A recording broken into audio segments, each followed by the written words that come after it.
Hi, welcome back to my channel. So today we're going to be talking about the brutal truth about doing a master's whilst working full-time. Hi, my name is Jan, and I feel like I'm somewhat of an expert because of my lived experience on this topic. Doing a master's whilst working full-time and living life in your 20s is something I've experienced for the last 3 years. So hopefully I can provide some insights and helpful advice and maybe a sense check to some of you guys who might be thinking about doing a master's, whether it's part-time or full-time, whilst working a full-time job. Let's just get straight into it. It's not easy, it's not glamorous, but it can be super worth it if you know exactly what you're signing up for. So the reality of doing a master's whilst working full-time, for some people this might sound fairly easy, fairly simple, straightforward, like you're just taking on a part-time course, like it's fine. But for some people, it probably sounds like insanity. And I honestly think that there isn't like one simple formula for this. I think the experience will differ each to their own.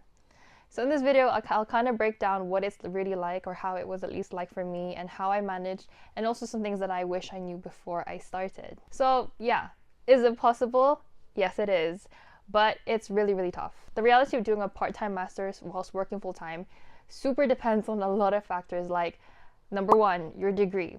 Is it taught? Is it research? What industry? Is it more intensive? Is it more hands-on? Do you have to do a lot of reading? Do you have to do a lot of lab work? The second factor would be, is it online or in person? Or is it a bit of both? Mine was 100% online. So I did spend a lot of time on the computer, and I did spend most of my master's like teaching myself everything, doing online research, doing online modules, all that kind of stuff. But for some, you have to go into campus for maybe a class or two, or in some cases, it could be a bit of both. Number three would be contact hours and deadlines. So I think this is definitely something worth clarifying before you start or whilst you're researching, is how much contact time is actually gonna be involved, and what are the deadlines like? How are they gonna be spread out? For me, each of my modules ran 7 weeks, and within each module, there was around 2 to 3 submissions, and they would be kind of back to back, one after the other. So it was a pretty intensive 7 weeks, and then I would get like a 1 or 2 week break in between, and then it'd be another module. So in terms of contact hours, I didn't have contact hours. We had online live lectures, but because my course is global, if you're not based in the UK, but you could also watch those lectures back, which is what I did most of the time when I did watch my lectures. Whereas some people might have more contact hours expectations, where you could be meeting with your professors, your tutors, you could be expected to go into a class to, I don't know, take part in an activity or research. So it really, really just depends. The fourth factor is your full-time job schedule. So are you working remote? Is it hybrid? Is it shift-based? What is the hours spread out throughout the week? So mine was your typical 9 a.m. or 9:30 to 5:30 p.m. But it was fairly flexible. When I started my course, I was going into the office twice a week, and then eventually became mostly remote. So that became a lot easier for me. However, if I had to do the commute more than like two to three times a week, plus like the length and like the distance, oh my god, I don't think I could have done it.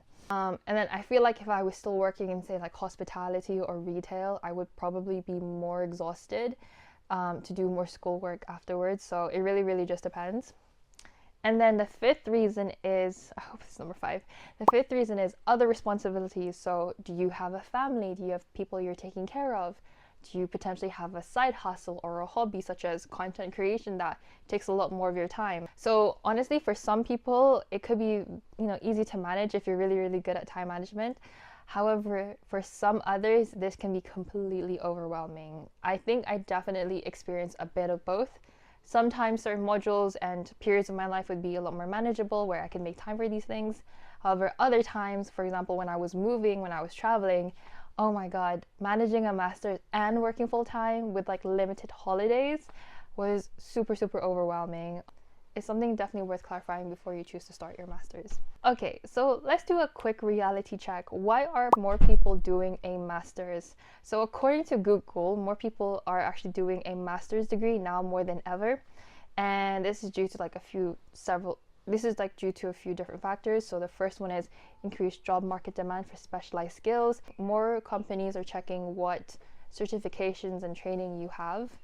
And I think for this one, my reason being for picking international marketing online, other than the fact that it was an online course was just because I kind of struggled to pay attention in in-person classes, and I'm so used to teaching myself things anyway and reading in my own time.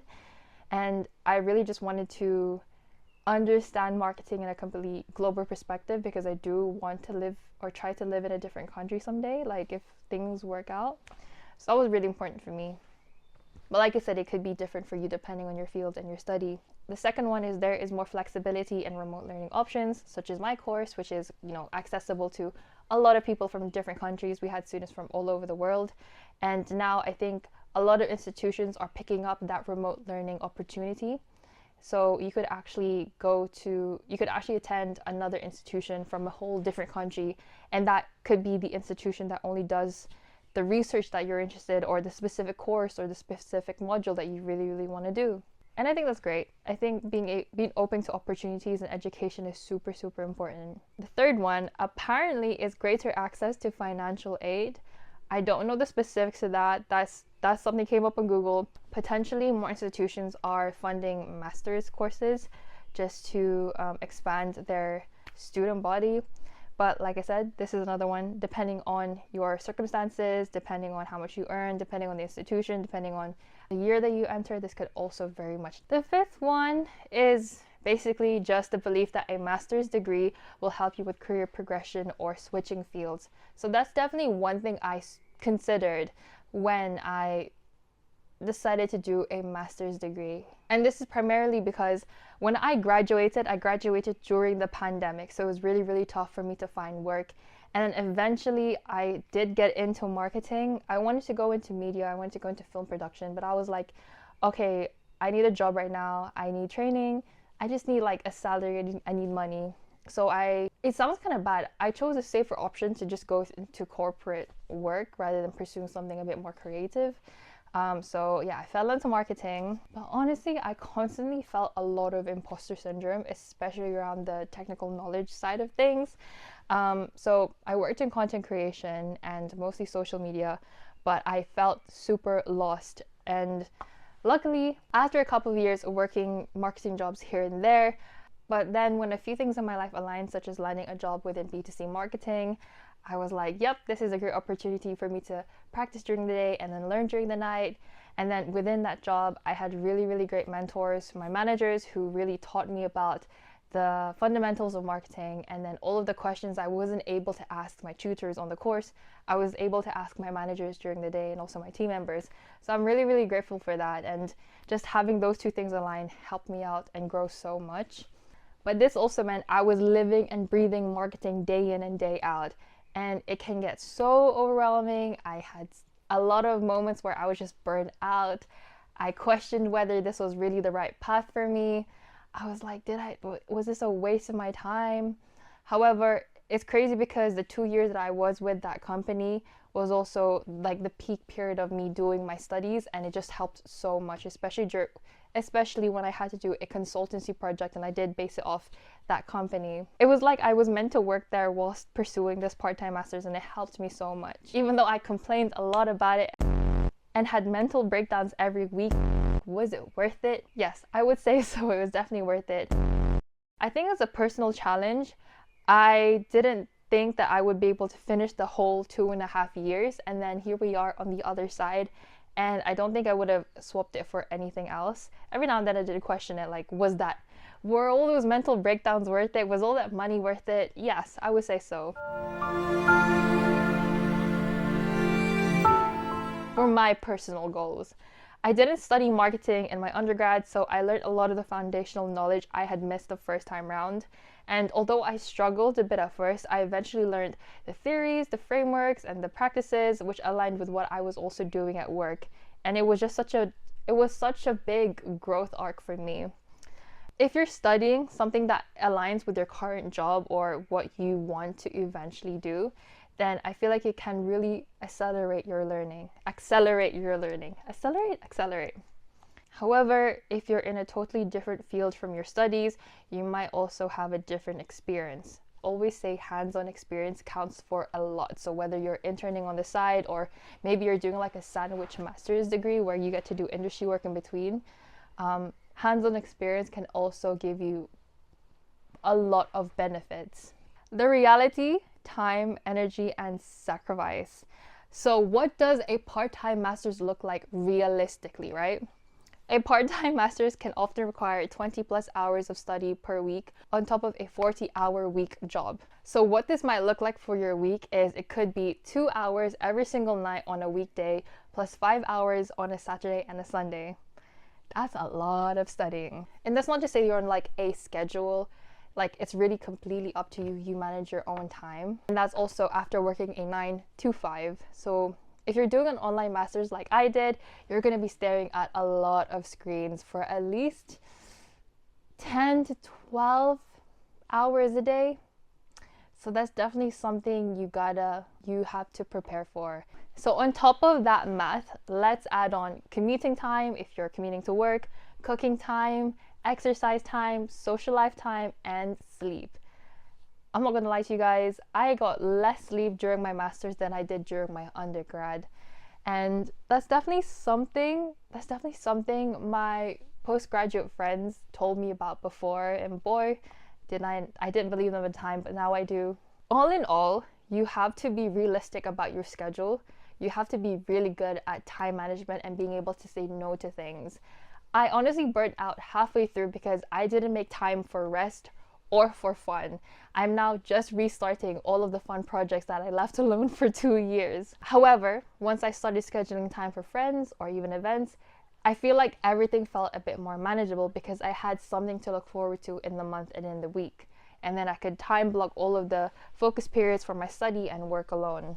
Another mistake that I did was I didn't prioritize exercise. And I feel like exercise can really link to productivity and how you enjoy your entire day. I would often log off at work at 5:30 and then log on to my own school account to start studying, and I wouldn't touch grass for several days. I wouldn't exercise, I would not eat very well, and I would probably snack a lot and drink a lot of coffee, so I was having anxiety and jitters. And eventually I realized that was not sustainable if I wanted to, get the most out of this master's. I was basically coasting. I don't recommend that. If you can, at the very beginning of your course, set up healthy habits, like read Atomic Habits by James Clear. There's definitely a lot you can learn from there. If you can set up those healthy habits, it can really help you in the long run of however long your course might be, whether it's 2 years or 2 to 4 years or 2 to 6 years. Then yeah, that's just the reality. And I feel like those habits will eventually seep into your own life. So I guess to summarize this video, it's only going to be brutal if you don't time manage very well, and if you're not realistic and if you put too much on your plate. You have to be able to say, 1, say no to things if you can. 2, use Google Calendar or Notion to definitely keep yourself accountable. And you can also visually see how your week looks like and how you can time block certain things around work and studies. And also, please take a break. I did not. I thought I'm going to be stingy with my holidays and with my paid time off. I did not take a break. I did everything back to back, and poof, I was burnt out for all of 2023 and all of 2024. So if you're able to take paid time off in your work, or to heal your burnout, or maybe to just work on your mental health in between, then please take that time off. And also, don't do what I did, which was not communicate with the university. I kind of wish I did tell them a lot more when I was burnt out. And if there are services at your uni that can help you out with certain things like that, like maybe there's free therapy or maybe there's like group sessions, then please do explore it. Don't leave it till the very end, and ask for help when you need it. So I hope this answers some of your questions and queries. If you have any specific questions that you'd want me to kind of dive into a bit more, then please comment them down below. And I hope this gave you a bit of a clearer picture about what it takes to complete a master's. I haven't received my results yet, so we're still waiting on that, but I hope it'll be positive news when the time does come around. Thank you guys for watching, and I will see you in my next video. Bye!